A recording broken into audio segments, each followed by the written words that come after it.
Welcome back, guys, to our new series, which is TCS Mock Vita 2 2020 Solutions. And today we'll be solving petrol pump. All right. Now, moving on to the problem description. A big group of students starting a long journey on different set of vehicles need to fill petrol in the vehicles. All right. This is pre-corona time. As group leaders, you are required to minimize the time they spend at the petrol pump to start the journey at the earliest. You will be given the quantity of petrol that can be filled in each vehicle. There are two petrol vending machines in the petrol pump. You need to arrange the vehicles in such a way that they take shortest possible time and the time taken in second is output. Okay, machine vends petrol at the rate of 1 liter per second. Okay, assume that there is no time lost between switching vehicles. Great. We have number of vehicles from 1 to 50. Quantity will be from 0 to 100. All right, there is no negative values. Great. First line will provide the quantity of petrol that can be filled in each vehicle. It will be delimited by space. Great. You have to output the shortest time. Okay, so we have this output here. Now, instead of looking this test case, let's just take our own example. Okay, suppose we had like four vehicles, which were maybe 1, 3, 4, and 2. Okay, now I am asked to minimize the time because I only have two petrol vendors. So PV1, PV2. Okay, so basically what I need to do is, let's look. If there was only one petrol vendor, the total amount of time that they would have taken would have been 10, right? So since I have now two petrol vendors, my my main focus should be, you know, when there was only one petrol vendor, it was taking 10 seconds. Now when there are two petrol vendor, I should focus that they both, the time get actually divided by two, and both of them petrol vendors, both of them actually only take 5 seconds. Okay, so is this possible here? If I send 1 and 4 to petrol vendor 1, and if I send 2 and 3 to petrol vendor 2, that will be possible because both of them will only take 5 seconds, right? But not, this won't be possible for every case. Why? Because suppose the value here, it was instead of 2, it was 3. Okay, now the summation would have been 11. Now what? We can't have a float value. So what we are basically trying here mean is to break this array into two subsets such that their difference is minimum. Once you have thought of this, the half of the question is clear. You have already done it. Okay, how? Let's see. What if I send 1 and 4 to petrol vendor 1, and if I send the 3 to petrol vendor 2, then one of them will take 5 seconds, another one will take 6 seconds, and the we have to only show the maximum amount of time taken. So we'll print 6 as our answer. Why? Because 5 as 5 is smaller than 6, so the total amount of time that will be taken by them will be 6. Okay, so our main focus in this question shall be to minimize the difference between two subsets. We have to break this complete array. Moving on to the test case that actually provided us with, uh, suppose this was the array and we have to break this array into two parts such that their difference is minimum. And for that, there are two approaches: recursion or dynamic programming.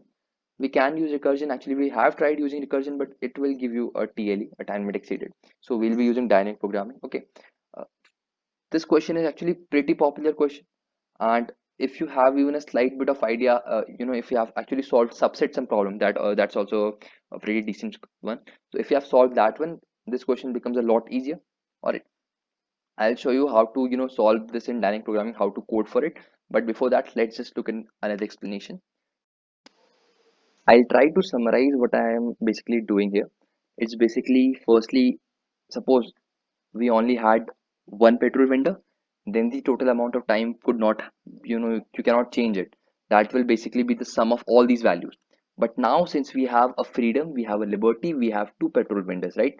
PV1 and PV2. So what we are trying is, we are trying to break this array into two parts such that the difference is minimum. What I mean by difference is minimum is, you know, uh, it's not very optimized if one petrol vendor is taking only 2 seconds and the other one is taking like 60 seconds. We don't want that. We want to minimize the time. So what we want to do is, we want to send the such that the cumulative value of both of those petrol vendors is equal, so that our time can be minimized. Suppose for this value, if I say sent 16 and 11 and 16 and 27, 27 plus 4, this to petrol vendor 1 and the rest of them to petrol vendor 2.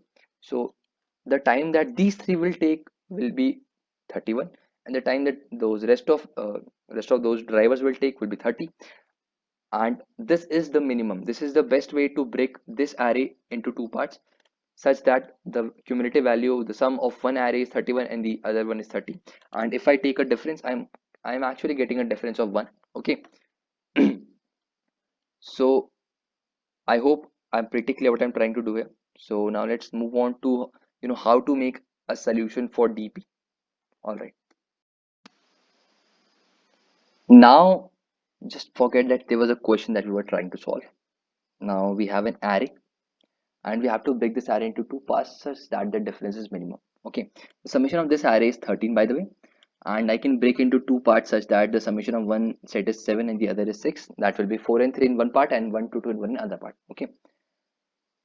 Put the most focus here, because if you understand this, you will actually know how to solve a DP question also. Okay.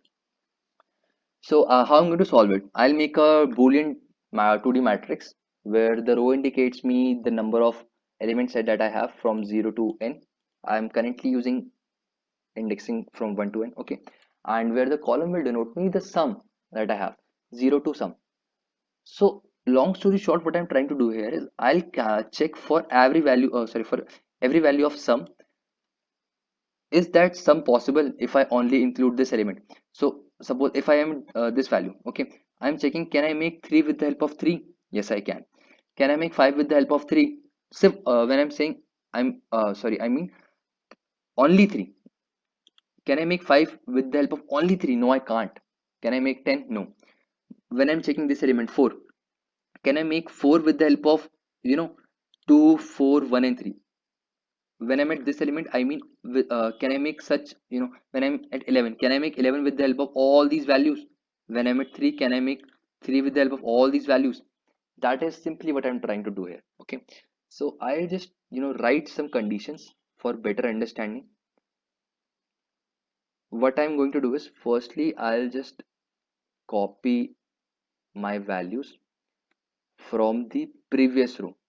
Why? Because the previous row indicate what was the situation before this element was included. At every element we only have two choices, either we include it or not. Okay. And after that we'll check if that element is greater than or equal to summation. If it is, then what we'll do is we'll make a condition dp of I and dp of I and j, and we'll or it with, I'm using or it with dp of I minus 1 j and the other index, dp of I minus 1 and j minus a of I minus 1. All right. So this is the complete code of our dp. Now let's try to run it. How? So suppose we have to make sum 0. Can we make 0 without including anything? Yes, we can. Can we make 0 with 3? Yes, we can, because we have, when we encounter any element, we have two choices, either we take it or not. If I don't take it, I can make it. Can I make 1? Yes, I can. Can I make 4? I can. 4, 2, 2, 1. I can make all the, I can make 0 with the help of any element. Now, suppose I don't have any element. Can I make 1? No, I can't. Can I make 2? No, I can't. So basically, this is my boundary condition. I cannot make any element. Sorry, I cannot make any sum possible if I don't have any element except for 0. Okay. Now, can I make 1 with the help of 3? This is 1. All right. Can I make 1 with the help of 3? I can't, because even if I don't include it, I can only make 0. So this will be false. As I have said in the condition, the first thing that we have to do is we'll copy, we will copy the value of this cell from the cell above it. So this will be false beforehand, firstly. Okay. And after that, then we'll check if this element, if 3 is greater than 1, because we have to check, that element that we are trying to add into some element beforehand to make a sum. uh, is it that element that we are trying to add, is it bigger than the sum? Since 3 is bigger than 1, we can't add 3 and make the value 1, because it's we don't have any negative value. They have mentioned that in the constraints. Okay, so that is to our advantage, so we can't make that. So we won't even be able to enter inside this condition, so this will be false. Can we make 2 with the help of 3? No, I can't. Can I make 3 with the help of 3? Yes, included. Okay, now let's look at this condition. If element is less than equal to j, sorry, is 3 less than equal to 3? Yes, it is. Now let's go inside the condition. What does it say? It says that dp of ij, which is already true.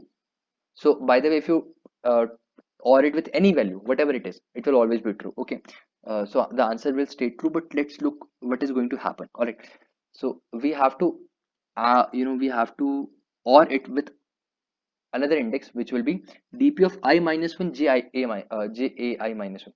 So dp of I minus 1, it will show me the row before this. Okay, so the row before 3 was this row. Okay, so this basically means that what was the situation before this element came. So this was the situation before 3 came, and j minus a I minus 1 was because j is denoting the sum here. All right, so if I delete if I sorry subtract 3 with 3, I'll get 0. So at this 0 0, what was the value? It was true. So if I or true with true, I'll get true. I minus 1 means a row above. All right, but and j minus ai minus 1 was the summation that we are at currently. I am currently at 3, and if I am assuming that I have already added 3, and if I subtract 3 with 3, I'll get 0. So what was the situation at that particular cell? Was it true or false? Okay, this will help us a lot. It will also, it will actually let us calculate the other parts also. Now I will show you the all other values will be false, because since we only have one element, we can't add it to anything else. Okay, now suppose we have element 1. Sorry, now we have element 1. Can I make 1 with the help of 1 and 3? I have to make some 1. Can I make with the help of 1 and 3? Yes, I can. Just include 1. Can I make 2? No, I can't. Even if the summation of 3 and 1 will be 4, we can't make 1, so it will be false. Basically, I'll just check this condition, dp ij equals to dp I minus 1 j, so it will be false. And after that, we'll check this condition if element sorry is 1 greater than 2. So no, it isn't. sorry Sorry, if 2 is greater than 1, yes it is. So now I need to go back to some value. I'll Since it's already false, I'll just or it with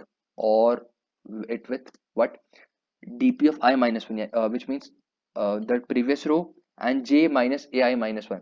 So j was 2, and if I subtract it with 1, ai minus 1 means 1 basically. So if I subtract 2 with 1, false, which means was I able to make this value 1 before?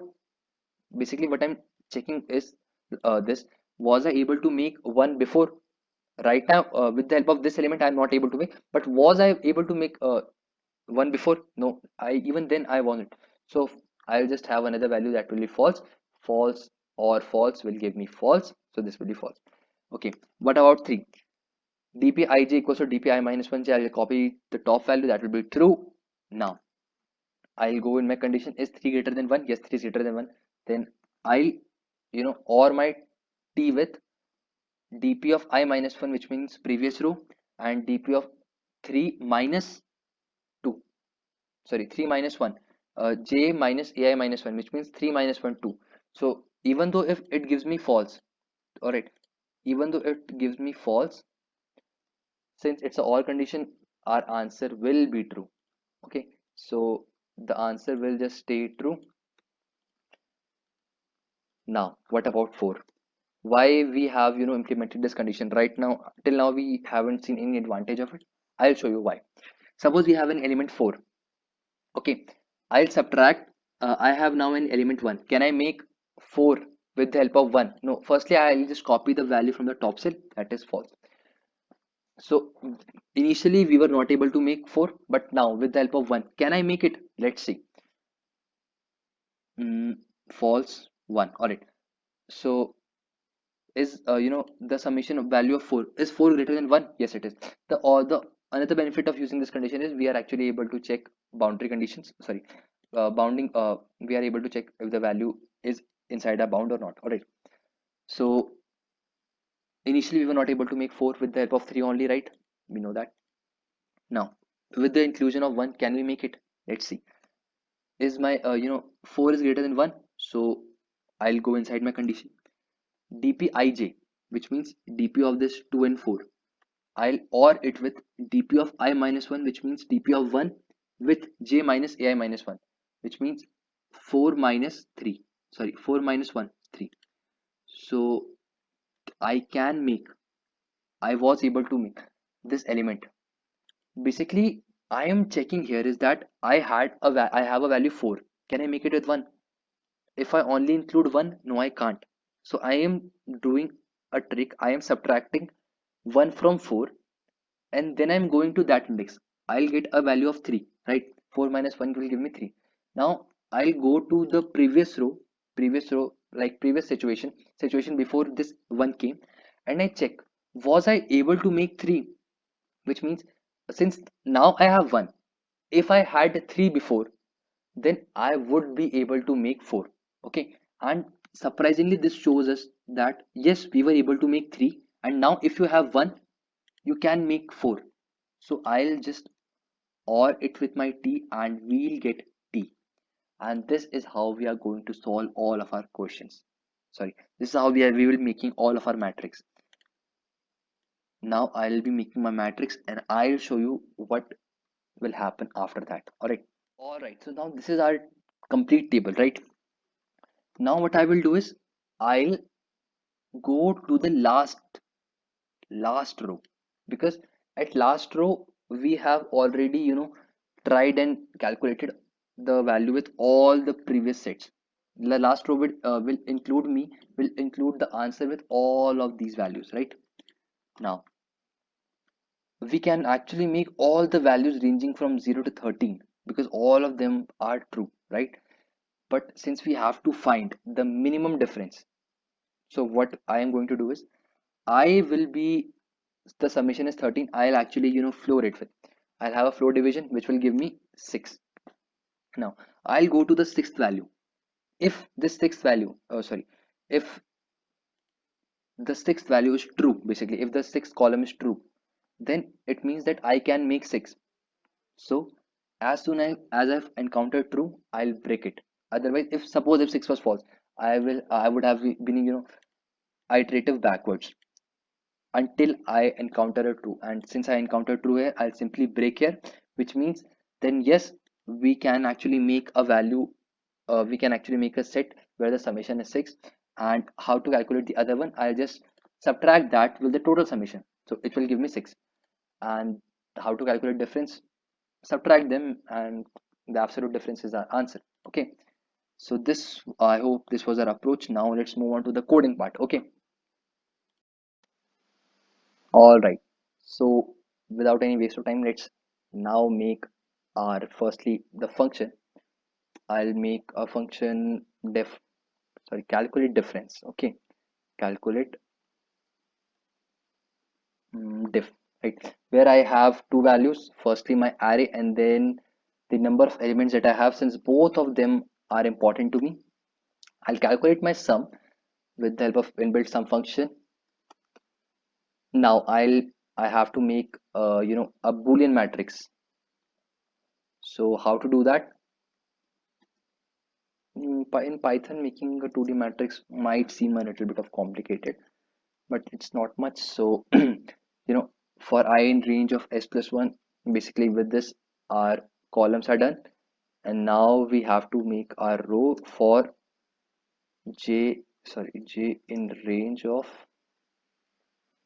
n plus 1. Sorry, I'm shifting just the columns and rows a little bit. All right, now I'll set my my boundary conditions for I in range of n plus 1, mark all of them as true.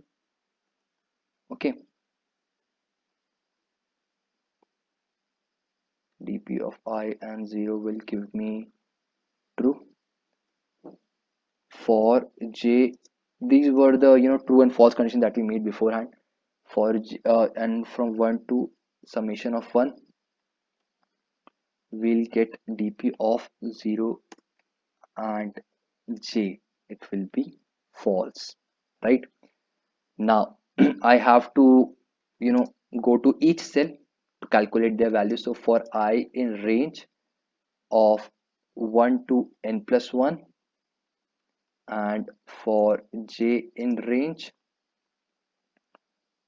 1 to s plus 1, right? Yes. Now my conditions beforehand was dp of I and j. The first thing that I'll do is I'll copy the value from the top grid, right? So dp of ij will be always equal to dp of I minus 1 j. Now what? I'll check this if a of I minus 1 j, if the element that I'm going to add, uh, if it is smaller than sum, I need to check that value, is it smaller than or equal to sum? If it is, then I'll have an or. I have the or condition with me, and the or condition will go like this: dp of I minus 1 and j minus, yeah, I hope you remembered, right? We had that 4 and we subtracted 4 with it. So after that we have to check if 3 was possible beforehand or not. So when we add now a new element, so we actually need to check if we were able to make 3 before. So with the help of addition of 1, I can also make 4. So this is what we were simply trying to do here. And now we have made a boolean matrix. Now I'll just iterate for I in range of summation. I'll have a flow division to 0, so I'll have minus 1, and minus 1 in backward manner, so that will also be minus 1. Okay, so if as soon as I encounter a true, okay, as I encounter my true value, sorry, as soon as I encounter a true, I'm so sorry, that is the difference, that is my difference.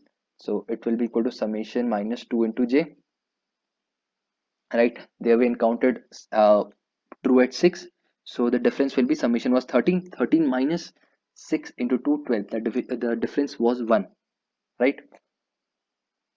So we already have our difference here, and now we can break and we'll print the difference, right? Sorry, instead of printing we'll just return the difference.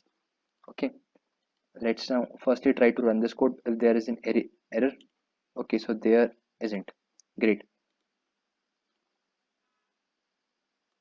Okay, sorry for that. Wait a second, is there for I? Oh, okay, there is an error. I'm sorry, I didn't see it. For I in range, I think this shall resolve it. Yes, we don't have any error now. 95% of the question is done, trust me. Now we only have to take, sorry, now we only have to take the input. So I'll just take them in list. I'll map it into int. I'll take input and I'll just split it because it's space delimited. Alright, now I'll calculate my diff with the help of calcdiff, and I'll pass the values that are s and len of s minus 1. Okay, now my answer will be equal to, sorry, firstly I need to calculate minimum of p. Okay, so from here I have calculated the difference is 1. If I take the example, all right, so my minimum, the minimum petrol that I will take, that will be summation of s minus the difference divided by 2. Okay, so uh, please remember the previous example, the value was 13. 13 minus 1 will give me 12. 12 divided by 2 will give me 6. So the minimum petrol will be min p, and the maximum petrol will be min p plus diff. Now max p is our answer, and I'll just print, I'll typecast this into int, and that is our answer. Now let's try to run this code. Okay, I'll copy this. 31, perfect. This is our solution. 31 is our answer. and I can assure you that you won't get any time limit exceeded. This is the best answer that we can find. And don't use recursion. With recursion, you will definitely get a time limit exceeded. Okay, now let's test another case. 335, and we have our output as 335. So this was a solution of petrol pump, guys. I hope you enjoyed this video, and if you did, do like, comment, share, and subscribe, and all those things. Thank you.